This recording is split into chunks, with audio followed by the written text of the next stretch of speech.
spring game, obviously, you're not going to show all your secrets of defense. And so for the defensive coordinator, how are you approaching this? I don't know any secret defenses, but the main thing is it's the same thing I say with all spring. Like, I want the players to figure out, defining exactly what their roles are.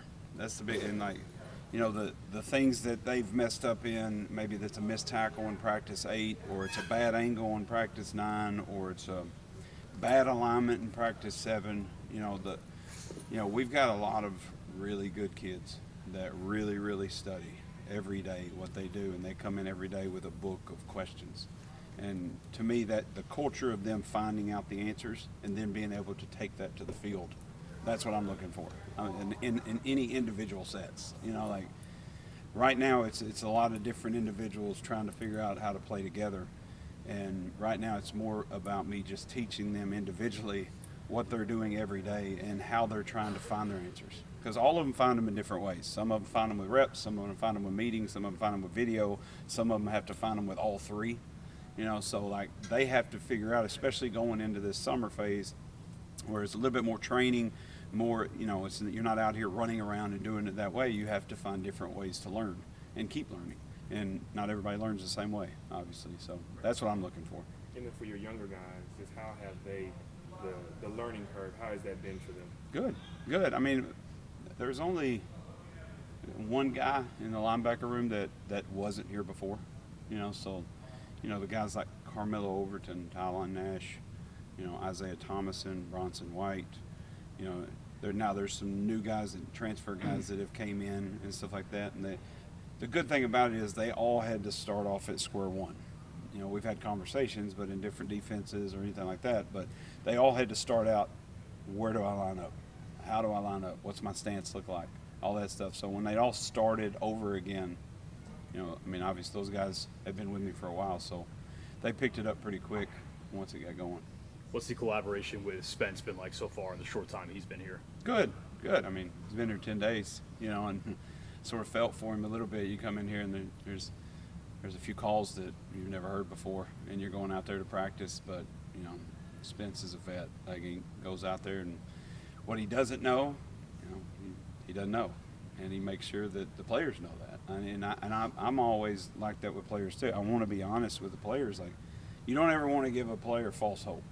Not everybody's got every answer. You don't ever want to lie to anybody. So if you don't, go find the answer. It's no different for players. Coaches are the same. And to me, some of the best coaches I've ever been around, they go find answers. They've got answers, but they also keep finding them and keep finding, because the game changes. As y'all have seen, it changes year after year. It changes with personnel. It changes with packages. It changes with everything. So finding those answers, like Spence, has been great. In terms of Chandler, obviously, you talk about leadership. Have you seen him grow as a leader? Oh yeah. Chandler's a special player. It's all around, athletically, leadership ability. Sometimes you get players like him that have that adult mindset. He does. It's really fun, because Chandler, we've been together long enough now to where he'll come in my office and he'll say, why are we running this like this? Like somebody else would. I look at him, okay, I got to show you everything. That's fine. Because he cares about not just his position, and that's what you're striving for all your players to be. He don't care just specifically at that backer position. Okay, why is the corner playing this technique? Because it matters to him on a certain drop. Why is this D tackle playing this technique? Because it matters to him on a certain fit. Exactly why is he wrong? Because he wants to be the guy that's on the field that can fix things on the field. And special defenses have those guys. They have those guys that are constantly communicating. They see the issue. They know where the problem happened right now. And the good thing is, when you get special defenses like that, they always have guys like that on the field, because you don't have to wait till in between series to get to the sideline for a coach to draw it on the board.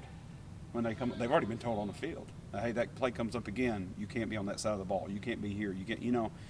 But he's it's been good for him this spring to sort of take a little bit of a step back and just watch everything, and see the whole view of the defense and, what we're trying to get done.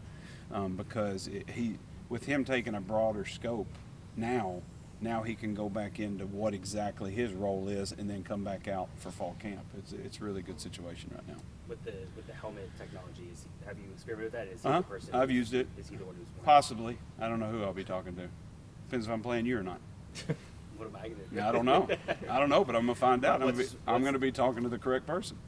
What's that like? Okay. Been like Well, with you the- want all the secrets? I can't give No, you all the just secrets. like how's it been with the technology? Oh, it's been great. It's been great. I mean, sometimes I'll just tell them a joke in their helmet just to get them laughing again, and sometimes I'll give them a play, and sometimes I'll say, hey, you check it, because like right now I've just been testing them out during the play, and I put it on. Honestly, I think I put it on like 9 different players. Just okay, it's on you today, and they don't know till they get out there and stretch, and I just start talking in their helmet. But like there's a reason for it. I want to test these guys out at different positions to see what the best strategy is going to be. Because I don't really know exactly like what's your advantage on the quarterback. The quarterback's going to have in their helmet. On defense, what's the biggest advantage? Like to me, it depends on who you're playing. Because is it the person that has to communicate the most? It might be a back end guy that game that has to make checks and all that. It might be a backer one week that has to move the front or do different things. I think it's game by game on defense right now, in my opinion. Tim was talking about you guys are still waiting on the rules with the helmet technology from the NCAA. Are you guys, when you're simulated out here, are you cutting it off at 50 on the play clock like in the NFL? I only give them what I tell them is I'm only going to give you one sentence. So like whenever I give it to them, like per play, I'm gonna give them one thing, because the biggest thing I don't want to happen either is you don't want to confuse them, like somebody speaking in your head during the play and all that. Like I give them one little thing, like hey, watch this, hey, look at this, hey, if they get this, go to this, that like something simple just to see if they can just take it and go with it. That's what I tested it with. I know trust in the past is a big thing for you. Players trusting each other, you trusting players. So is that going to go into the equation of who has the mic in terms of the guys that you can trust the most, on the field? I would say trust the most. I would say if I don't trust you, it's going to be hard for me to put you on the field, period. I don't. To me, like when we actually get down to to what we're going to do with this thing, I think to me it's specifically what are you trying to get out of it for that game. And it's not so much the certain player. It's just how does this fit into what we're trying to get accomplished on Saturday? What's going to be the hardest thing that we're going to get hit with on Saturday? Well, whoever's going to be in the middle of that needs to have the hits. It's just different because on defense it's such a reactionary deal. You want to be an attack defense on that, but on defense you're still reacting to a unit that knows where the ball's supposed to go, or has a plan to where to me it's like I just got to stay one step ahead in different looks, in my opinion. So I don't know who would wear it, honestly. You talk about Chandler being a special player. How special is it that he is choosing to stay here with this program in this kind of era of NIL when he very easily probably could have gone somewhere else and maybe got more money or different advantages? Well, I mean, I think that's always out there from the possibility standpoint. To me, with a guy like that, first team all conference, came in there, loves this place, made it his home. I think that's sort of also the side of, maturity that he has, and obviously in the world that we live in and all the different things. I don't really know how to answer that question other than he's the type of guy that's going to come in and have a face-to-face conversation. And, because I want what's best for him as a player and as a person. That's what I want. And I want what's best for all my players that way. But, the sort of the bond that me and him have, that we communicate and we talk about different things and not just football. I think some of that stuff helps too. So I really can't answer that question for him, but just the dialogue that I've had with him is just the maturity that he shows and the business tie and just he's a starter. He's going to be the leader of this defense. He's going to do all those things. What do you value that as? And that's what I try to tell my players. Like you very easily go somewhere else. Like, okay, what's your role going to be? You're going to take 6 months to figure out what your role is going to be? You know what your role is going to be here. Everybody on this defense is going to lean on you. I don't know what the value of that is, but it's got to be high in my mind.